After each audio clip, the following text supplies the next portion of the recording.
जय हनुमान ज्ञान गुण सागर, जय कपीस तिहु लोक उजागर। राम दूत अतुलित बल धामा, अंजनी पुत्र पवन सुत नामा। नमस्कार दोस्तों, हनुमान जी को पराक्रम, बल, सेवा और भक्ति के आदर्श देवता के रूप में पूजा जाता है। इसी वजह से पुराणों में हनुमान जी को सकल गुण निधान भी कहा गया है। गोस्वामी तुलसीदास ने भी लिखा है कि चारों जुग प्रताप तुम्हारा है, प्रसिद्ध जगत उजियारा। इस चौपाई का अर्थ है कि हनुमान जी इकलौते ऐसे देवता हैं जो हर युग में किसी न किसी रूप में गुणों के साथ जगत के लिए संकट मोचन बनकर मौजूद रहेंगे। शास्त्रों में कहा गया है कि हनुमान जी की सेवा करने और उनका व्रत रखने से उनकी विशेष कृपा अपने भक्तों पर बनी रहती है। ज्योतिष शास्त्रों के अनुसार हनुमान जी का व्रत करने से कुंडली में मौजूद सभी ग्रह शांत हो जाते हैं और उनकी असीम कृपा प्राप्त होती है। अपने भक्तों पर आने वाले हर संकट को हनुमान जी दूर करते हैं। संतान प्राप्ति के लिए हनुमान जी का व्रत फलदायी माना जाता है। इस व्रत को करने से भूत प्रेत और काली शक्तियों का प्रभाव नहीं पड़ता है। मंगलवार का व्रत करने से सम्मान, साहस और पुरुषार्थ बढ़ता है। तो अब आइए सुनते हैं हनुमान जी की कथा। व्यास जी ने कहा कि एक बार नैमिषारण्य तीर्थ में 80,000 मुनि एकत्र होकर पुराणों के ज्ञाता श्री सूत जी से पूछने लगे कि हे महामुने, आपने हमें अनेक पुराणों की कथाएं सुनाई है। अब कृपया करके हमें ऐसा व्रत और कथा बताएं जिसके करने से संतान की प्राप्ति हो तथा मनुष्यों को रोग, शोक, अग्नि, सर्प दुख आदि का भय न हो, क्योंकि कलयुग में सभी जीवों की आयु बहुत कम है। फिर इस पर उन्हें रोग, चिंता के कष्ट लगे रहेंगे तो फिर वह श्री हरि के चरणों में अपना ध्यान कैसे लगा सकेंगे। श्री सूत जी बोले कि हे मुनियों, आपने लोक कल्याण के लिए बहुत ही उत्तम बात पूछी है। एक बार युधिष्ठिर ने भगवान श्री कृष्ण से लोक कल्याण के लिए यही प्रश्न किया था। भगवान श्री कृष्ण और युधिष्ठिर का संवाद तुम्हारे सामने कहता हूँ, ध्यान देकर सुनो। एक समय पांडवों की सभा में श्री कृष्ण जी बैठे हुए थे। तब युधिष्ठिर ने भगवान श्री कृष्ण से प्रश्न किया कि हे प्रभु नंद नंद गोविंद, आपने मेरे लिए अनेकों कथाएं सुनाई है। आज आप कृपया करके ऐसा व्रत या कथा सुनाएं जिसके करने से मनुष्य को रोग, चिंता का भय समाप्त हो और उसको पुत्र की प्राप्ति हो। हे प्रभु, बिना पुत्र के जीवन व्यर्थ है। पुत्र के बिना मनुष्य नरकगामी होता है। पुत्र के बिना मनुष्य पितृ ऋण से छुटकारा नहीं पा सकता और न ही उसका पुत्रग नामक नरक से उद्धार हो सकता है। अतः पुत्रदायक व्रत बतलाएं। श्री कृष्ण भगवान बोले कि हे राजन, मैं एक प्राचीन इतिहास सुनाता हूँ, आप उसे ध्यान पूर्वक सुनो। कुंडलपुर नामक एक नगर था। उसमें नंदा नामक एक ब्राह्मण रहता था। भगवान की कृपा से उसके पास सब कुछ था, फिर भी वह दुखी था।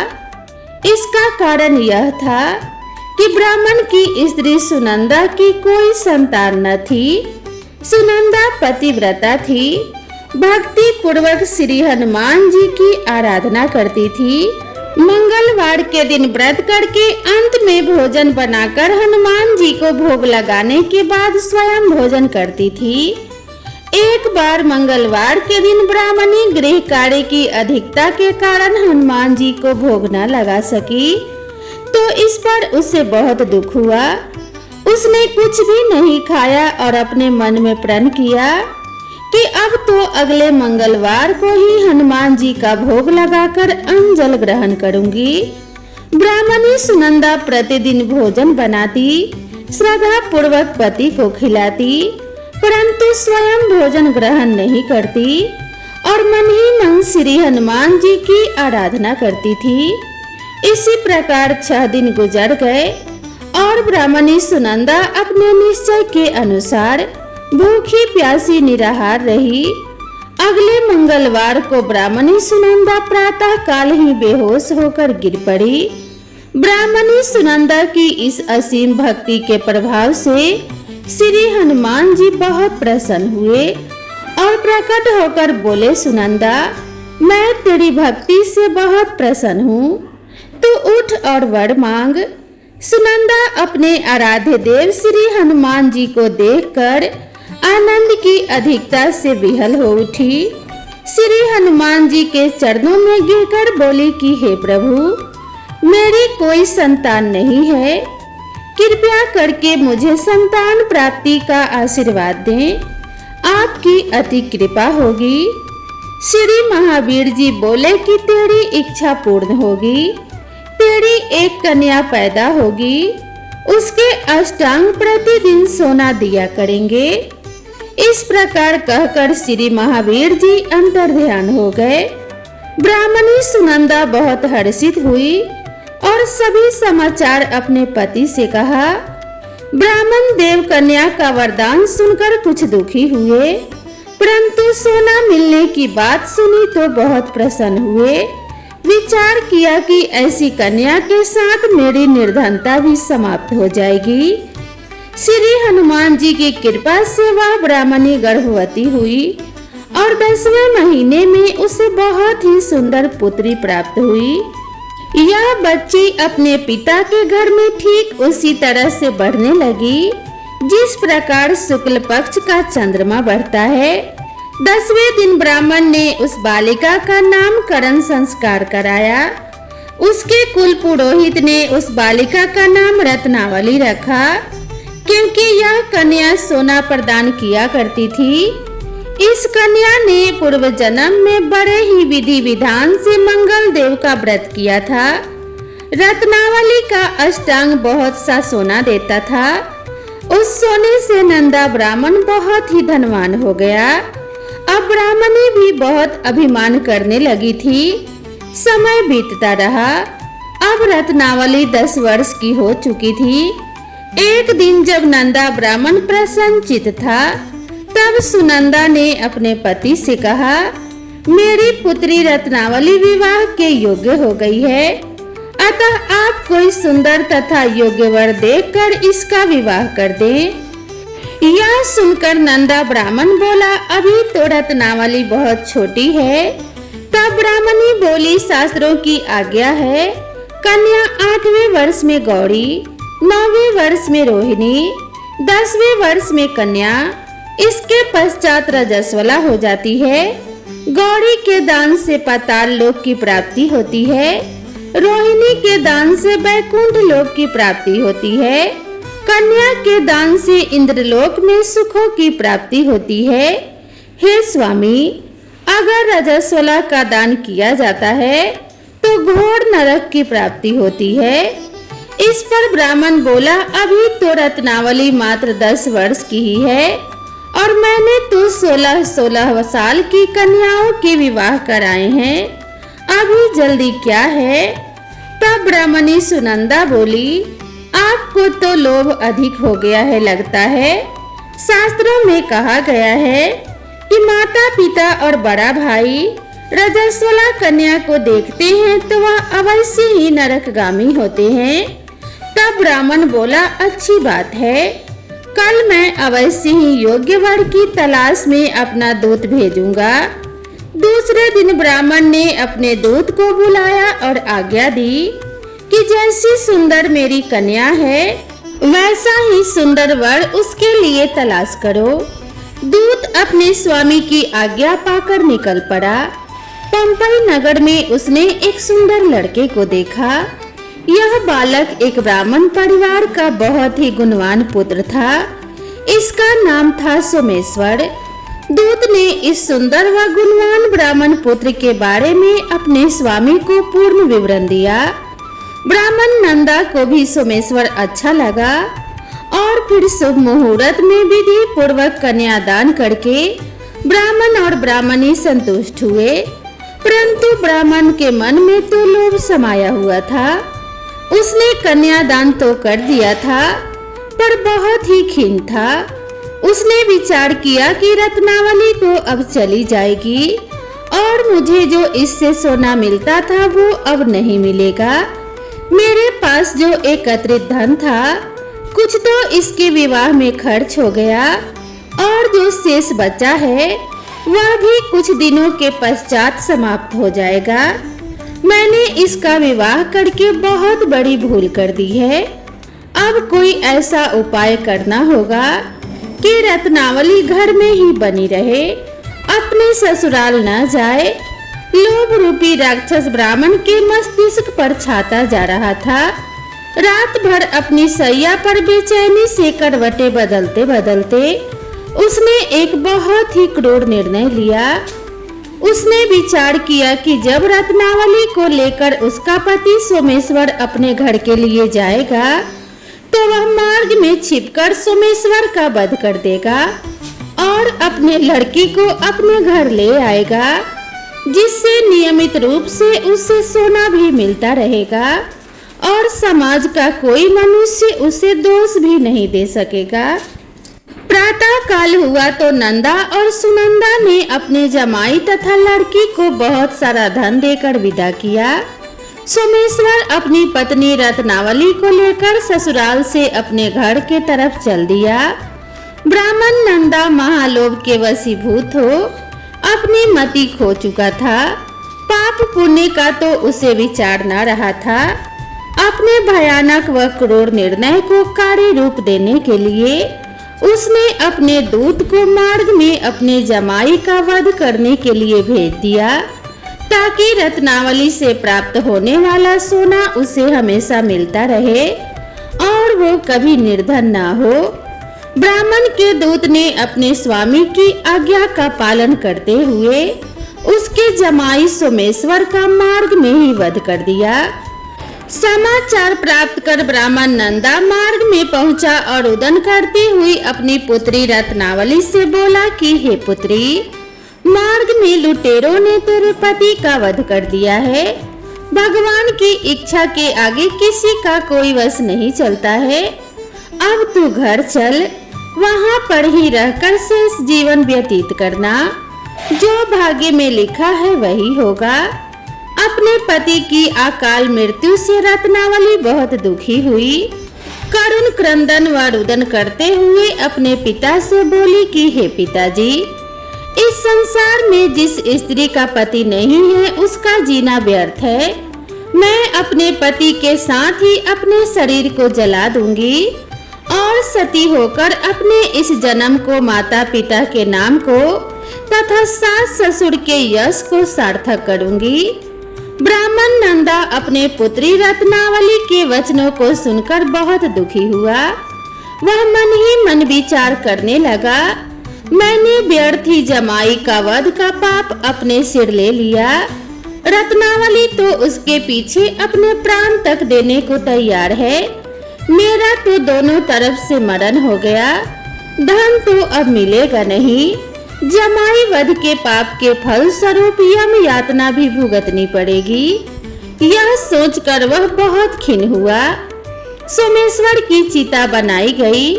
रत्नावली सती होने की इच्छा से अपने पति का सिर अपने गोद में रखकर चिता में बैठ गई। जैसे ही सोमेश्वर की चिता को अग्नि लगाई गई, वैसे ही प्रसन्न हो मंगल देव वहां प्रकट हुए और बोले कि हे रत्नावली, मैं तेरी पति भक्ति से बहुत प्रसन्न हूँ, तू वर मांग। रत्नावली ने अपने पति का जीवन दान मांगा। तब मंगल देव बोले, रत्नावली, तेरा पति अजर अमर है, यह महाविद्वान भी होगा और इसके अतिरिक्त तेरी जो भी इच्छा हो वो वर मांग ले। तब रत्नावली बोली कि हे ग्रहों के स्वामी, यदि आप मुझ पर प्रसन्न हैं तो मुझे यह वरदान दीजिए कि जो भी मनुष्य मंगलवार के दिन प्रातः काल लाल पुष्प लाल चंदन से पूजा करके आपका स्मरण करे, उससे रोग व्याधि ना हो, स्वजनों का कभी वियोग न हो, सर्प अग्नि तथा शत्रुओं का भय न रहे। जो स्त्री मंगलवार का व्रत करे वह कभी विधवा न हो। मंगल देव तथा अस्तु कहकर अंतर ध्यान हो गए। सोमेश्वर मंगल देव की कृपा से जीवित हो उठा। रत्नावली अपने पति को पुनः प्राप्त कर बहुत प्रसन्न हुई और मंगल देव का व्रत प्रत्येक मंगलवार को करके व्रतराज और मंगल देव की कृपा से इस लोक में सुख ऐश्वर्य को भोगते हुए अंत में अपने पति के साथ स्वर्ग लोक को गई। तो प्रेम से बोलिए मंगलवार व्रत की जय, हनुमान जी की जय। अब आइए श्रवण करते हैं मंगलवार व्रत की दूसरी कथा। ऋषि नगर में केशवदत्त ब्राह्मण अपने पत्नी अंजलि के साथ रहता था। केशवदत्त के घर में धन संपत्ति की कोई कमी नहीं थी। नगर में सभी केशवदत्त का सम्मान करते थे, लेकिन केशवदत्त संतान नहीं होने से बहुत चिंतित रहता था। दोनों पति पत्नी प्रत्येक मंगलवार को हनुमान जी की पूजा करते थे। विधिवत मंगलवार का व्रत करते हुए कई वर्ष बीत गए। ब्राह्मण बहुत निराश हो गया, लेकिन उसने व्रत करना नहीं छोड़ा। कुछ दिनों के बाद केशवदत्त हनुमान जी की पूजा करने के लिए जंगल में चला गया। उसकी पत्नी अंजलि घर में रहकर मंगलवार का व्रत करने लगी। दोनों पति पत्नी पुत्र प्राप्ति के लिए मंगलवार का विधिवत व्रत करने लगे। अंजलि ने अगले मंगलवार को व्रत किया, लेकिन किसी कारणवश उस दिन अंजलि हनुमान जी को भोग नहीं लगा सकी और उस दिन सूर्यास्त के बाद वह भूखी ही सो गई। अगले मंगलवार को हनुमान जी को भोग लगाए बिना उसने भोजन नहीं करने का प्रण लिया। 6 दिन तक अंजलि भूखी प्यासी रही। 7वें दिन मंगलवार को अंजलि ने हनुमान जी की पूजा की, लेकिन तभी भूख प्यास के कारण अंजलि बेहोश हो गई। हनुमान जी ने उसे स्वप्न में दर्शन देते हुए कहा, उठो पुत्री, मैं तुम्हारी पूजा पाठ से बहुत प्रसन्न हूँ। तुम्हें सुंदर और सुयोग्य पुत्र होने का वरदान देता हूँ। यह कहकर हनुमान जी अंतर ध्यान हो गए। तत्काल अंजलि ने उठकर हनुमान जी को भोग लगाया और स्वयं भोजन ग्रहण किया। हनुमान जी की अनुकंपा से अंजलि ने एक सुंदर शिशु को जन्म दिया। मंगलवार को जन्म लेने के कारण उस बच्चे का नाम मंगल प्रसाद रखा गया। कुछ दिनों के बाद अंजलि का पति केशवदत्त भी घर लौट आया। उसने मंगल को देखा तो अंजलि से पूछा, यह सुंदर बच्चा किसका है? अंजलि ने खुश होते हुए हनुमान जी के दर्शन देने और पुत्र प्राप्त होने के वरदान की सारी कथा सुना दी, लेकिन केशवदत्त को उसकी बातों पर विश्वास नहीं हुआ। उसके मन में पता नहीं कैसे यह कलुषित विचार आ गया कि अंजलि ने उसके साथ विश्वासघात किया है। अपने पापों को छिपाने के लिए अंजलि झूठ बोल रही है। केशवदत्त ने उस बच्चे को मार डालने की योजना बनाई। एक दिन केशवदत्त स्नान के लिए कुएं पर गया। मंगल भी उसके साथ गया। केशवदत्त ने मौका देखकर मंगल को कुएं में फेंक दिया और घर आकर बहाना बना दिया कि मंगल तो कुएं पर मेरे पास पहुंचा ही नहीं। केशवदत्त के इतना कहने के ठीक बाद मंगल दौड़ता हुआ घर लौट आया। केशवदत्त मंगल को देखकर बुरी तरह हैरान हो उठा। उसी रात हनुमान जी ने केशवदत्त को स्वप्न में दर्शन देते हुए कहा, तुम दोनों के मंगलवार के व्रत करने से प्रसन्न होकर पुत्र जन्म का वरदान मैंने दिया था, फिर तुम अपने पत्नी पर शक क्यों करते हो? उसी समय केशवदत्त ने अंजलि को जगाकर उससे क्षमा मांगते हुए स्वप्न में हनुमान जी के दर्शन देने की सारी कहानी सुनाई। केशवदत्त ने अपने बेटे को हृदय से लगाकर बहुत प्रेम किया। उस दिन के बाद सभी आनंद पूर्वक रहने लगे। मंगलवार का विधिवत व्रत करने से केशव दत्त और उनके सभी कष्ट दूर हो गए। इस तरह जो भी स्त्री पुरुष विधिवत मंगलवार का व्रत करके व्रत कथा सुनते हैं, हनुमान जी उनके सभी कष्ट दूर करके घर में धन संपत्ति का भंडार भर देते हैं। शरीर के सभी रक्त विकार और रोग भी नष्ट हो जाते हैं। तो प्रेम से बोलिए जय श्री राम, जय जय हनुमान। तो दोस्तों, आप सभी को यह वीडियो कैसी लगी कृपया कमेंट करके जरूर बताएं। वीडियो पसंद आई हो तो वीडियो को एक लाइक जरूर करें और मेरे चैनल पर पहली बार आए हो तो चैनल को सब्सक्राइब करना ना भूलें। वीडियो पर बने रहने के लिए और मेरे चैनल से जुड़ने के लिए आप सभी का ढेर सारा धन्यवाद। हनुमान जी की कृपा आप सभी भक्तों पर सदा सर्वदा बनी रहे। इसी मंगल कामना के साथ आप सभी से विदा लेते हैं। मिलते हैं इसी तरह की नई कथा और नई कहानी के साथ। तब तक के लिए राधे राधे।